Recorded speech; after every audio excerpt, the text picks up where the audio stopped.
Hello everyone. We are looking at phase 5, chapter determinant, exercise 1, questions from our package. And we are at question number 53.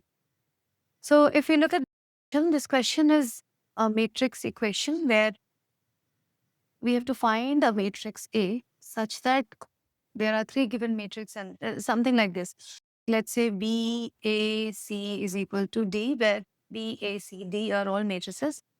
So, as we have already observed, we have already seen in matrix, we can do addition, subtraction, multiplication, but we cannot do division here. Otherwise, this could have just divided D by B and D by C. We cannot do that. But the same thing can be achieved by inverse. But for inverse, we have to figure out whether B is an invertible matrix. For that, we have to just quickly check whether it is a non-singular or singular. So if we observe 3 into 2, 6 minus 4. So yes, it is invertible. That means AC is equal to B inverse D. So this is how we take B to the other side of the equation.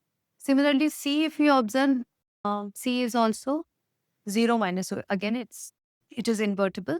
That means A is equal to, यहाँ पे, if we have to be careful, we post multiply C here. Okay, so it is AC. So we post multiply C here.